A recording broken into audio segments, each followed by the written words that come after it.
Lesson 14, Muladhara Chakra. Muladhara Chakra lies at the bottom of the spine and is literally the root of our existence. About the chakras are not organs that you can make visible by cutting open the body and exposing a chakra. They're energy, balls of energy, or fields of energy. They're real, they have clear functions, and when you understand how it works, it is basically the psychological foundation of yoga that you see there.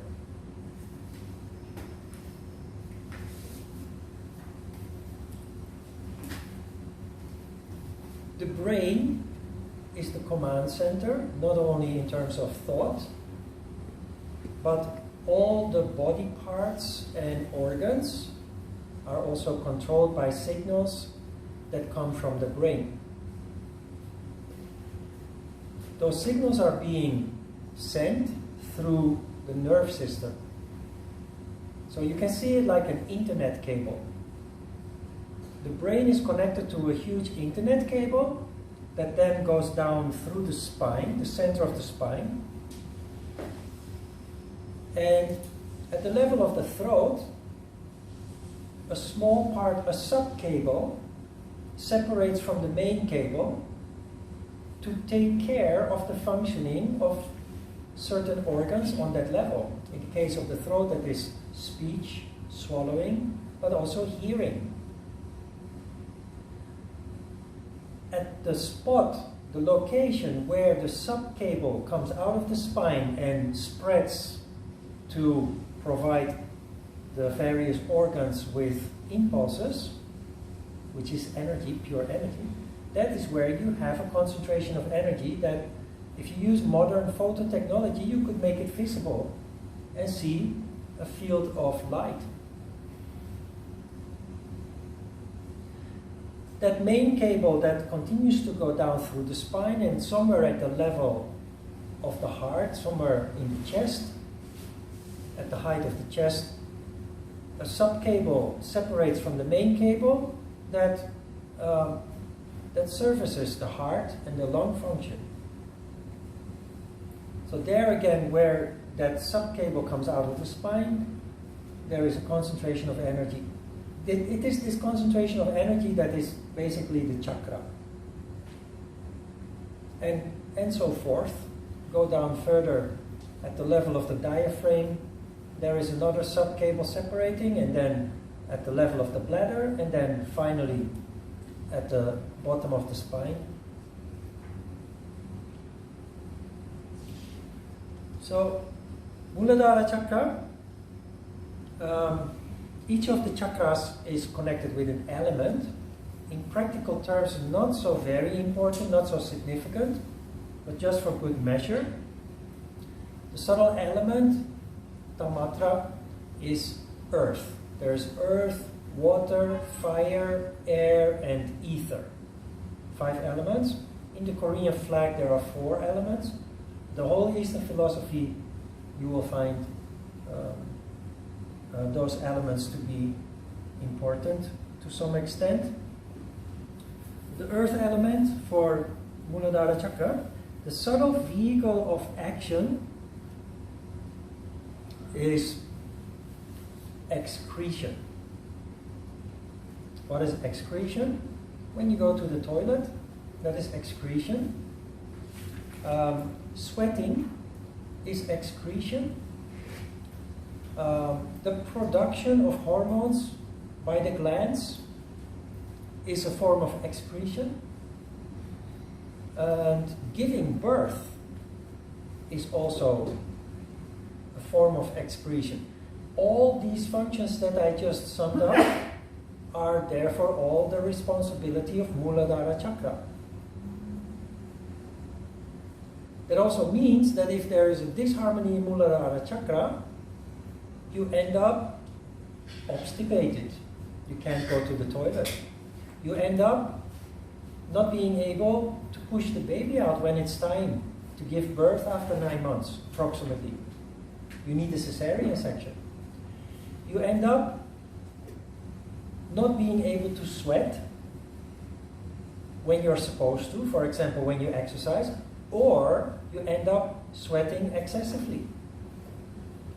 And you can have imbalance in your hormone household because of the glands not producing enough or overproducing, excreting the hormones they are responsible for.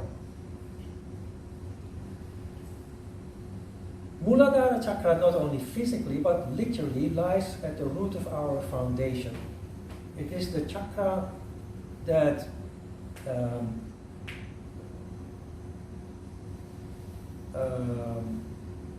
in the first 7 years of our existence after birth, so from birth until the age of 7, is the chakra that is in development. The most important aspect of that development is safety, security, and stability. If a child lacks these basic circumstances, safety, security, stability, the human being later on in life will still suffer from issues related to Muladhara chakra, fear, anxiety issues.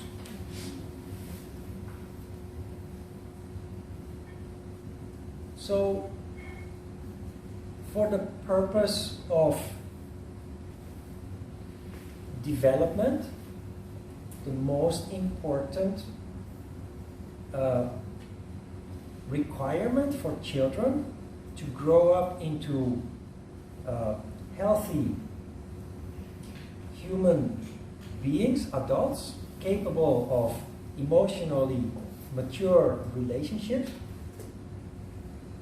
is stability, safety, security in the first, especially in later in life, too important, but especially in those first 7 years of life.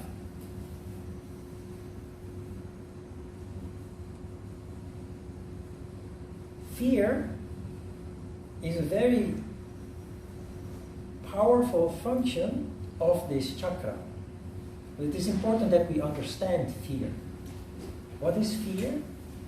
Fear is an instinct to survive, in essence.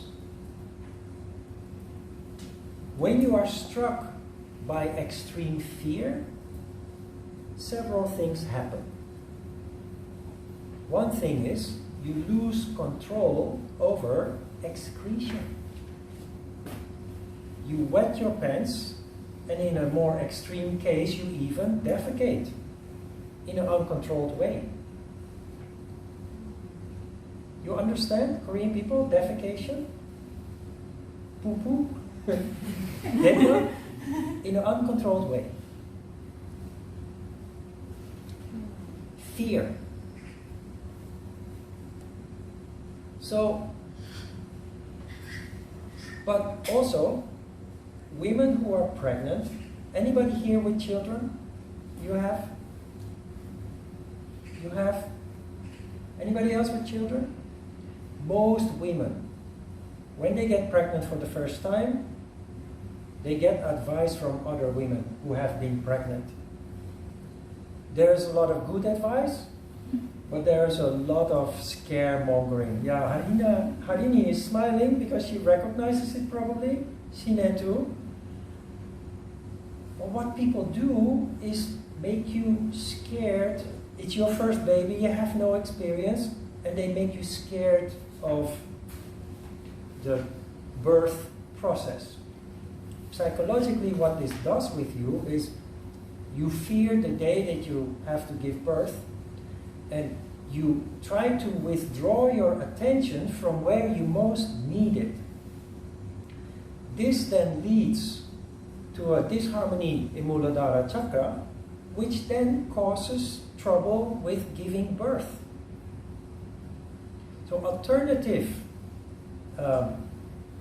prenatal therapy, part of prenatal therapy, is designed to consciously put you into contact with your baby while it is in your belly, and to not withdraw your attention from the lower regions of your body, because that energy is required there. The baby, when it comes out, a primordial power is released that needs to squeeze this baby out. If the energy is not there, it could lead to death, both the baby and the mom. So that's very important. So since most of you didn't have babies yet, remember this. Don't let anybody talk you into fear about your first baby when you get pregnant by that time. It's serious business. Another thing that happens, people who suffer fear, they smell. Animals, prey animals, predators, they select their prey based on smell. Also, human beings, if you are full of fear, you will be the first to be attacked by a predator. It's also the other way around. When Muladhara Chakra is harmonious, you have naturally a pleasant scent, physically. My teacher always used to joke that yogis smell like roses. Do you smell like roses? This is true, huh? Babies too. Yes. Yes. If there is disharmony in Muladhara Chakra, not only your smell function is affected, but you literally smell like fear. And that is not a good smell. It's not a pleasant smell. If there is harmony in Muladhara Chakra, your smell function is optimal, and literally you smell pleasant. Is this important? Yes. We do not pay attention to these things anymore, or at least not consciously. But when you fall in love with someone, when you feel attracted to somebody, maybe you remember this if we talk about this consciously. Smell plays a very big role in the choice that you make.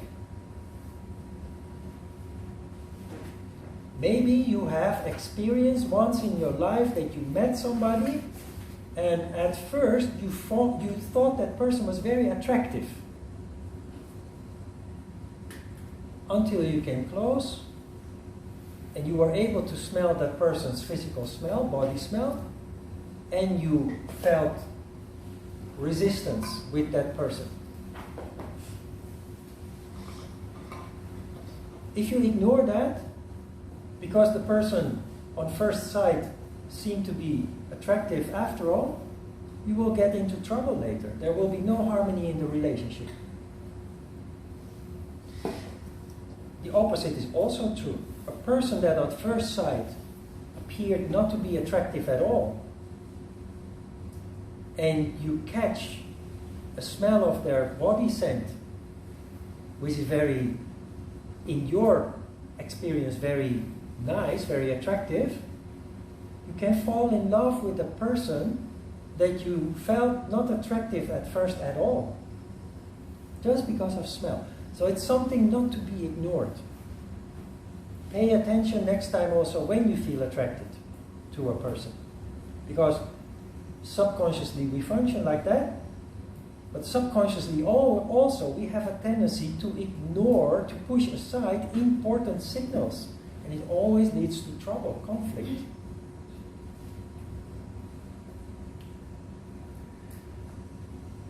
The subtle energy, that is the energy responsible for all these functions, movement and of the physical body and all the excretion in all its forms, the subtle energy involved is called apana prana.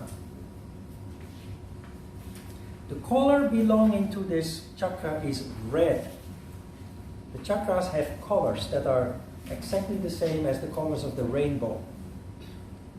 Red, orange, yellow, green, blue, and then you have violet and the other one. Violet. Violet, not ultraviolet, violet. Violet, yeah. 7 colors. Exactly the same as the rainbow. Is that important? Like smell, unexpectedly, this is crucial. The color red. The chakra is not only about excretion, physical body, fear. Fear is a survival tool. When you are struck by fear, it is a red light flashing that tells you, pay attention, there is danger on the lurk. There is danger coming towards you. Very often, of course, there is no danger, so we have to develop the ability to rationalize our fear. But it has a very important function. It's our primordial instinct to survive. When struck by fear, through Muladhara Chakra, you either run away from the danger, and if that's not possible, you defend yourself, you fight back.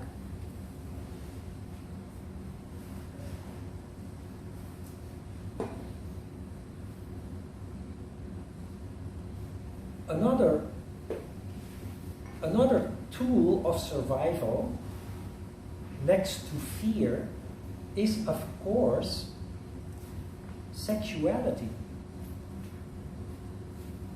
Why do you have sex? To enjoy, of course, you will say. That is the luxury we have as modern human beings. But what is the origin of sex? That is the assurance of the species to continue to exist, to survive. And apparently human beings are very good at it, hence the overpopulation. But just technically, dryly, that is the function. Animal sexuality, not romanticism, not eroticism, but the pure act of sex. Yeah, procreation. The energy there is huge.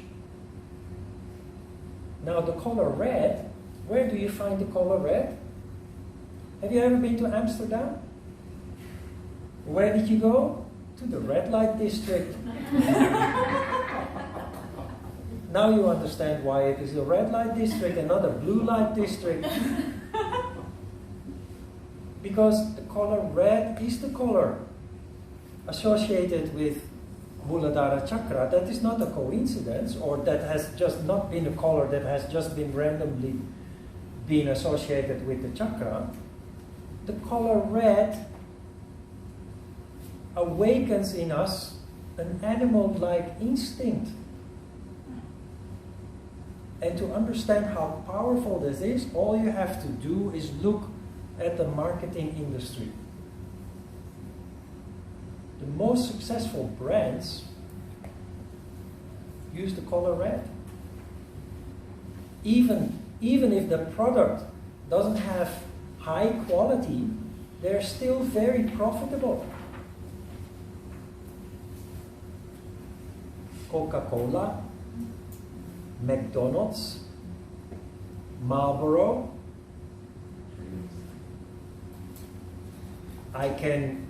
If you like hamburgers, I can come up with a lot of places that have hamburgers that are 10 times more delicious than those from McDonald's. And yet, McDonald's is the most successful hamburger formula in the world. Color red. So very powerful. subconsciously you have no idea how the color influences the choices that you make, because it all happens subconsciously.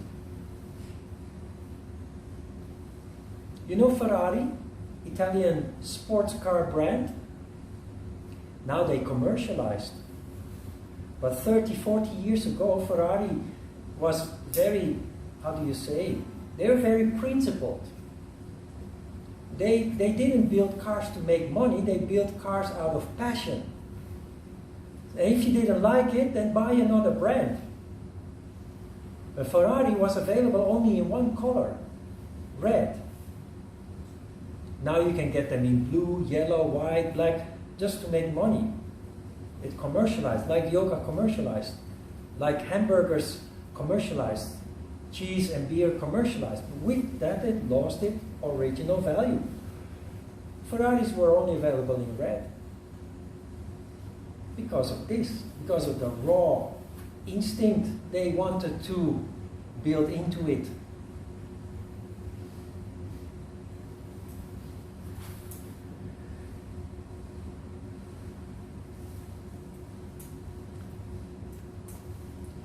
You know that I have 2 dogs. One of them, the female dog that I picked up from the shelter 3 months after I rescued the other one from the park, she's very traumatized.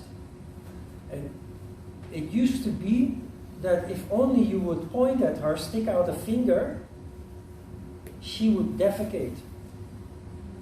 Very seriously. Diarrhea. It was very violent in a way. Which I, based on what I understand and what I'm also teaching you, I immediately understood was pure fear. Not fear, terror. Deeply traumatized. All I wanted to do was take her in my arms, bring her home, and give her stability, safety, security. And that's what I did. And she's still scared. Nobody can touch her but me. But she's very healthy now. She's happy to be together with her brother, jumping around in the park. And she's coming around. He's deeply traumatized. She will never 100% heal probably. But based on what I know, I've been able to stabilize her and get her to at least have a relatively normal, happy life.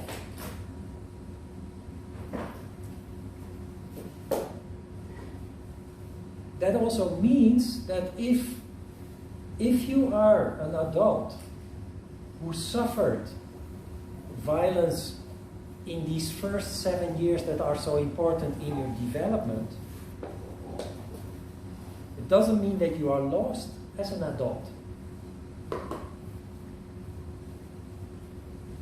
Adults who have suffered violence in any form, abuse, physical violence, sexual violence, emotional, psychological violence, all kinds of violence, that leave a trauma,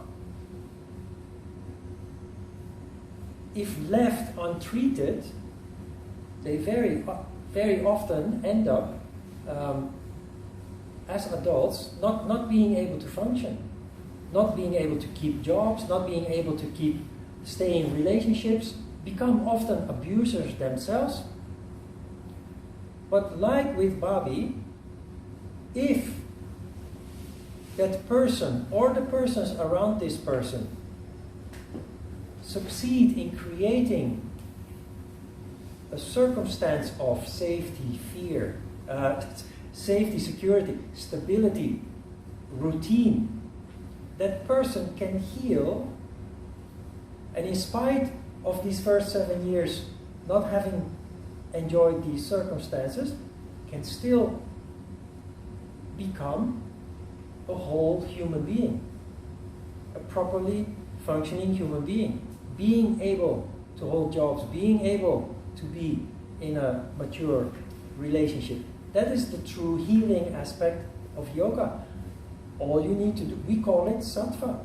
All you need to do is install sattva.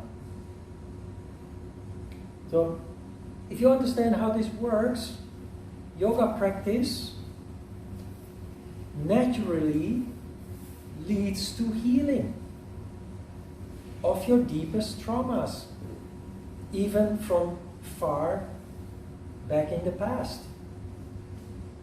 Now people will then ask, okay, what kind of exercise should I do for Muladhara Chakra because I have issues with anxiety? It doesn't work like that. It is a holistic approach in which you must not treat only one level. That one level where there is a disruption will heal while you are working on the whole. So you just go about your daily practice and you will see that things slowly but certainly stabilize and heal. Of course, in your memory, there's always something, there will always remain something of your trauma, but you will eventually be able to function normally. And that is also when you decide to use your experience in a positive and a constructive way. Instead of being the victim, you start using it to your advantage. And to the advantage of your surroundings also. Finally, there is the mantra, that is Lam. Each of the chakras, like they have a color associated with them, they have also a mantra, a vibration associated with them. I'm not a specialist in those mantras, and I feel for the rest they do not really have much of a practical value. But you can indeed use vibration, music, as a form of healing. Because vibration can also create sattva. That is the essence of New Age music.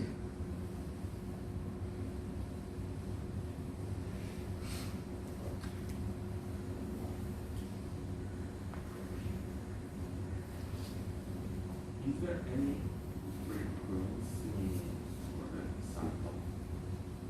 Speak a little bit clearer. Is there any frequency, special frequency for like sattva? Frequency? Yeah, for like you said that like music. The vibration? Yeah. Om. The vibration of sattva is Om. But I'm not a sound specialist, so I cannot go into specifics of what the vibration, what the frequency of that vibration is.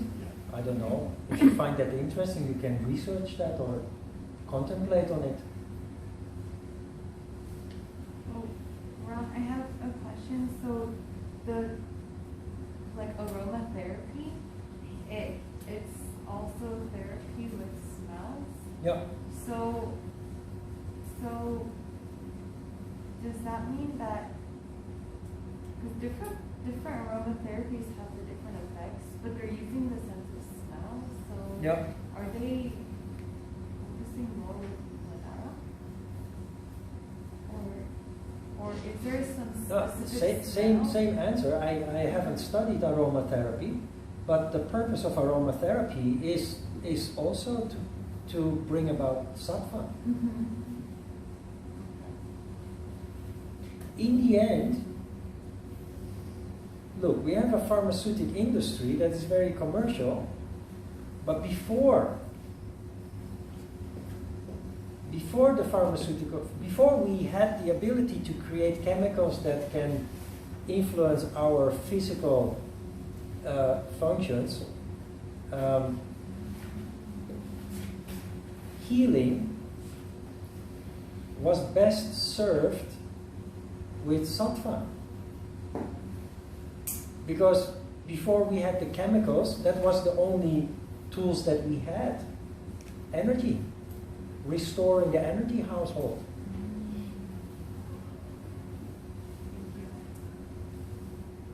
In my opinion, when you are sick, you try to heal it in a natural way. And you only use modern medicine in case the subtle approach doesn't work anymore. When you're so sick that energy healing doesn't work anymore. To avoid escalation of the disease, you can then go to a modern doctor and get modern medicine. But if you understand how it works, modern medicine is very harsh, very gross. It interferes very deeply into your body, but sometimes that is necessary. That is the luxury that we have, I think, as modern human beings. There are diseases that otherwise would kill you, like cancer, there are so many that we can prevent with modern medicine. So, I mean, what I'm trying to say is there are people that are only in favor of traditional medicine. There are people who are only in favor of modern medicine. I think they complement each other. If the one doesn't work, you can use the other. Yes? Back to red. So I noticed that the President of the United States, most of the time, is wearing a red tie. Does he? Yeah. Okay. Yeah. I didn't notice that. It's also too long as well. Huh? It's also too long as Oh. well. It's like late 80s fashion, late 80s business fashion.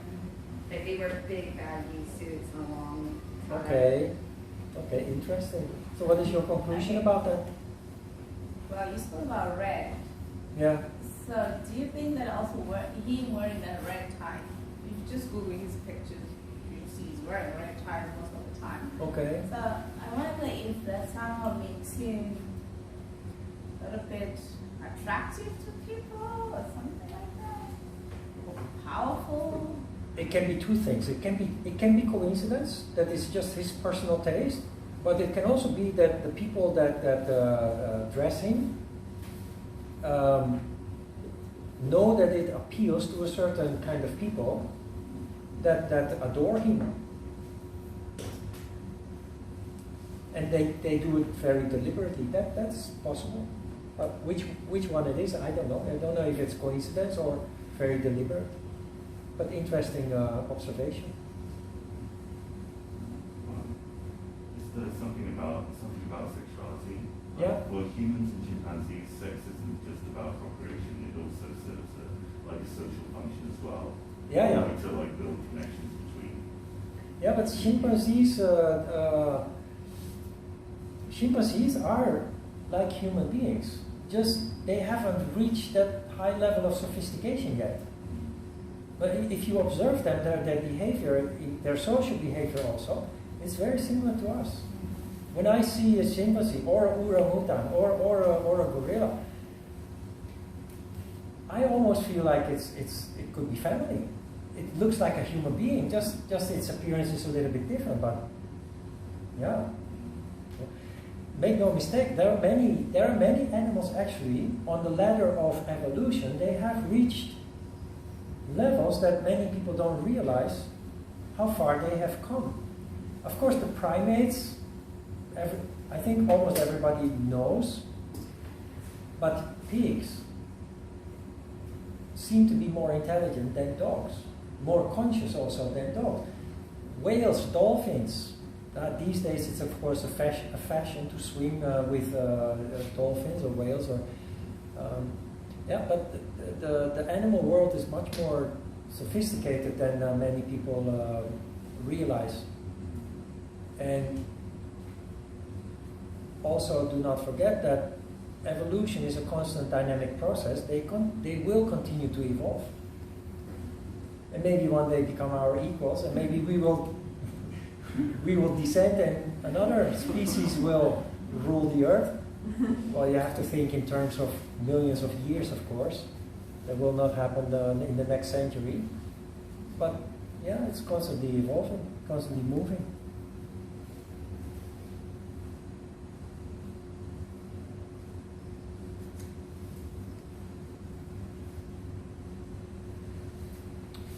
Okay?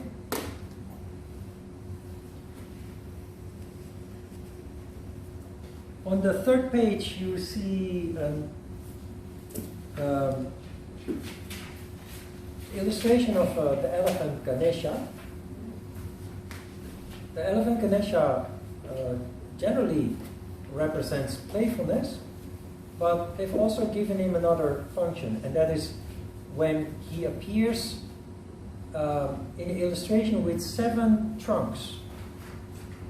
Those 7 trunks represent the building blocks out of which our body is built.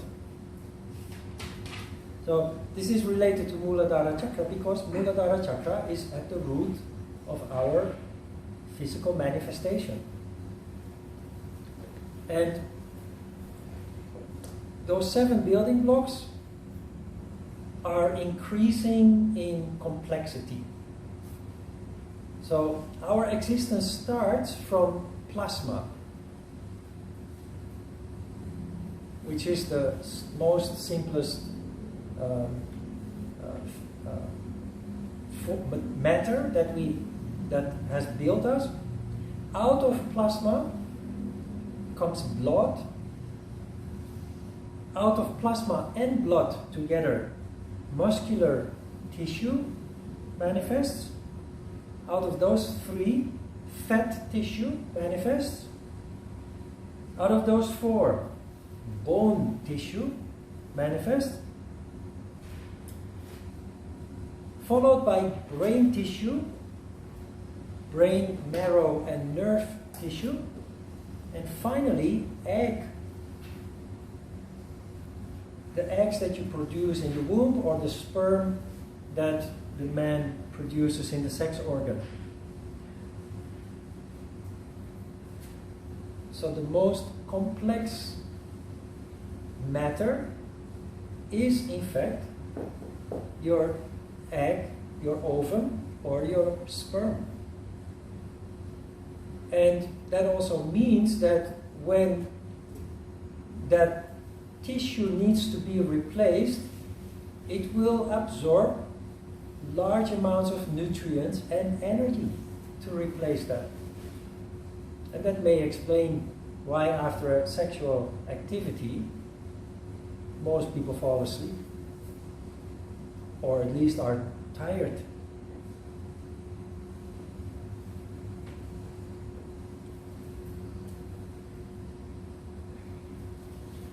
For Muladhara Chakra,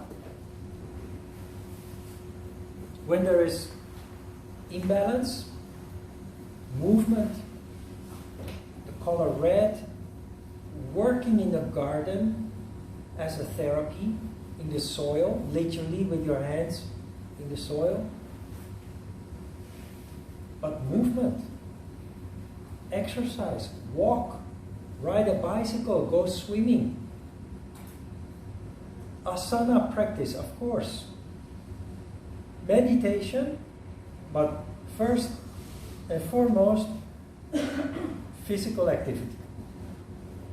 If you're stuck, Muladhara Chakra, stuck, the best therapy is movement.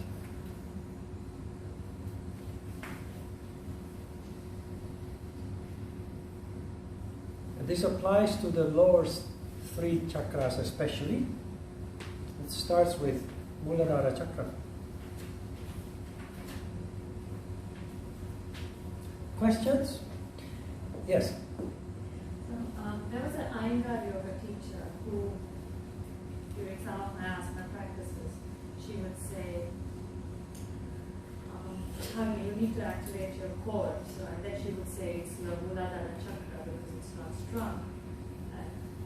And she would say activate it, and she would say basically get it all together. How do you do that? She would say hold your rectum in. Oh, okay. Squeeze the pelvic bottom muscle. Yes, yes. Okay. Now that I'm studying, I wanted to ask. I never asked her anything then. Isn't that Muladhara? Yes. It's related to that. You will learn about the bandhas when we introduce pranayama. Yeah, in Ashtanga yoga, and maybe other forms of yoga also, but from Ashtanga yoga I know that teachers tend to tell the practitioners to repetitively squeeze the pelvic bottom muscle, right? Yeah. So the effect of that is in fact sexual stimulation. So it's actually not good to do that, because you can do that in your free time, but when you practice yoga, your goal is sattva, not sexual arousal. So both men and women, it can lead to sexual arousal, that can lead to a distraction in your yoga practice. But on a practical level, squeezing the pelvic bottom muscle can have a therapeutic purpose. When you lose urine, for example. And for men also, it can have a therapeutic purpose when you lose sexual stamina, or how do you call it? But in yoga, it shouldn't have a place. The Mula Bandha is often explained as a contraction of the pelvic bottom muscles, but the reality is more subtle. So we will learn about that. Ron? Yes. I wonder, since you mentioned Ashtanga teachers mention more about actually physically practicing Muladhara, Yeah. and Ashtanga is more a physical practice, Yeah. and so since the sexual energy is very powerful, then we like to stimulate that and utilize that energy for the asana practice. Like in martial arts, they also do that too. So I'm wondering, is redirecting that energy for the asana practice.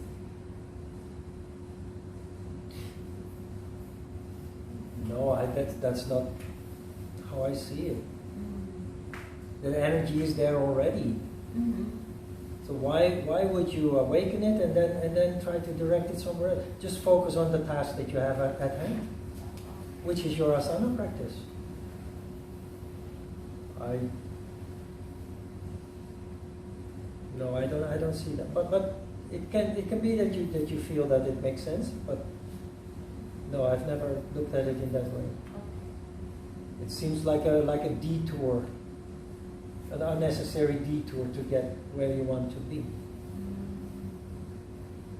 Okay, your homework for this week is to pay attention when Muladhara Chakra becomes active. We're talking about energy. We are working towards pranayama, energy control. So it's very important that you actually seriously start paying attention to energy. Because what you've never noticed in your life is that everything that you do and feel is founded on movement of energy. When you express yourself, there is movement in Manipura Chakra, especially when you're angry, but all movement originates in, but who pays attention to that? Who is conscious of that? Nobody. When you go to the toilet, you walk out the door, you go to the toilet and you do your thing and you come back. Never ever having noticed that a huge amount of energy was involved.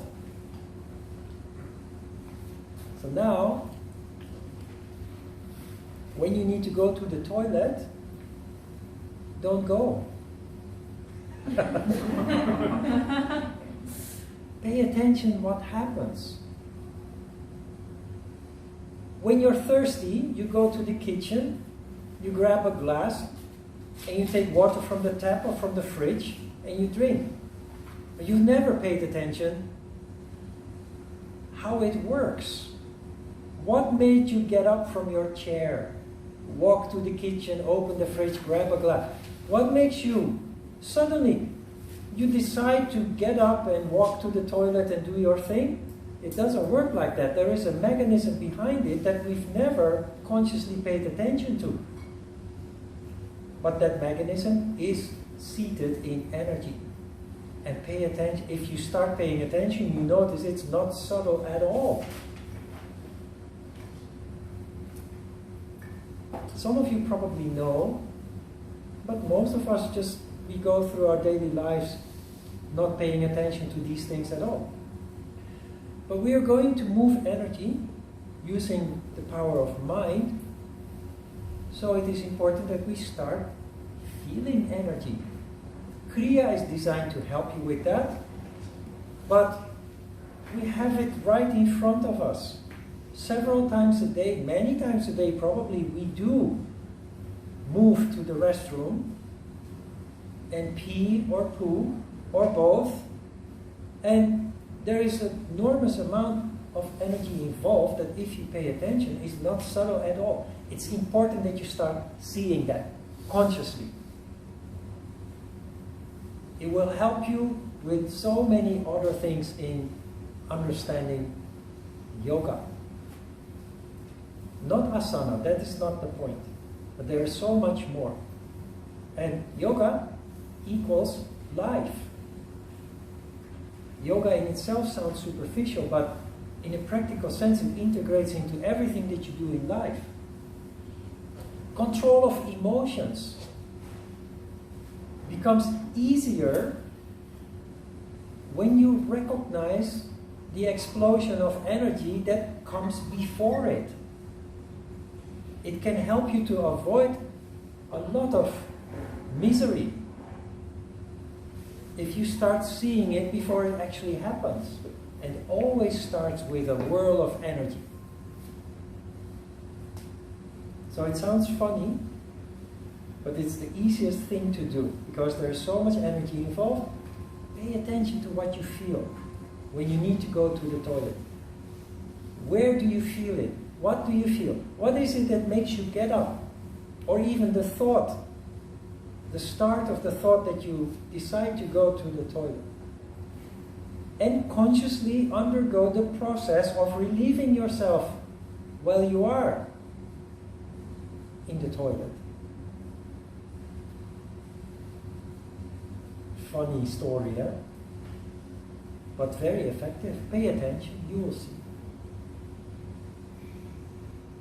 Okay, questions?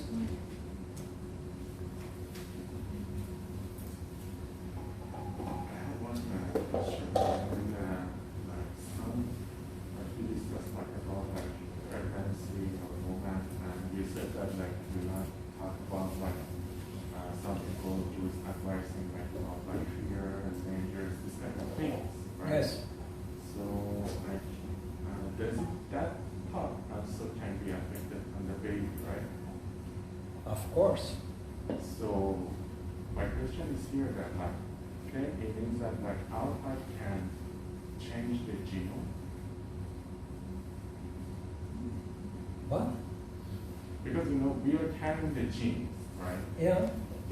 We are Can what change the genome? like for example, the pregnant woman thought can change the genome of baby.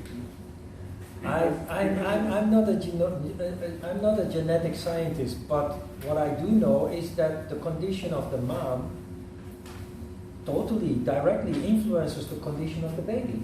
Yeah. Yeah, absolutely. So for the mom also, it's very important to maintain health and stability, safety, security. These things are very important. But if you look at society based upon what you know now, you see that you find this everywhere. When, for example, in education, in schools, when there is something happening, like bullying is happening, have you noticed that the management of the school always denies it? Yeah? Do you know why they do that? They just want to keep peace. They want to keep it quiet. They don't want other children to become disturbed and distracted by the scandal. So although the bullying is real, and they know that it is real, they will just try to sweep it under the mat. It's about this. So if you understand that, you might next time not think so negative about it. Because you think, why the hell do they hide it? Why do they deny it? It's bad to deny it, but what they want is they want the other students not to be affected by it. Because students thrive as long as there is stability. But students also can become easily distracted, and then the results of study also go down. And hospitals, well, if you live in a city with 12 million people like Seoul, there's limited space. But countries where there's still lots of space, hospitals are built in very quiet, natural locations, outside of the populated areas of town. Why do they do that? Because healing of sick people works more efficiently when you're in a quiet, harmonious environment. So, doctors, I don't know if that is still the case, but doctors used to always wear rubber-soled shoes. So while walking through the corridors of the hospital, they don't disturb the patients because it's totally silent. It's all for this purpose, to maintain sattva, to maintain total peace and quiet stability, to appease Muladhara Chakra. About genetics, I don't know. Have you studied genetics? Then maybe you can, while contemplating what it is about, you can come to certain conclusions that might give great insight. But I don't have them. Because as you discussed, since the mom condition can affect the baby condition. Totally, directly. It's directly related. Yes. Then it means that it can influence the baby characteristics, right? Because if mom were in that condition, he encountered so many others, then when the baby also burned Now, let me tell you, very simple. The baby, from the moment of conception, is influenced by what the mom eats and drinks, but also by what the mom feels and thinks. If the mom is often angry because of the circumstances she's living in, it will directly affect the baby, and after birth that will continue to affect the baby. So it's all directly related. Yes, Meda? So I'm curious. So do we see that the moment that the egg and the sperm meet, at that moment, that's the conception, then from there everything is affected? Yeah, technically yes, of course. The moment that life starts to occur from one cell multiplying to 2 cells to 4 cells, that is where the characteristics install.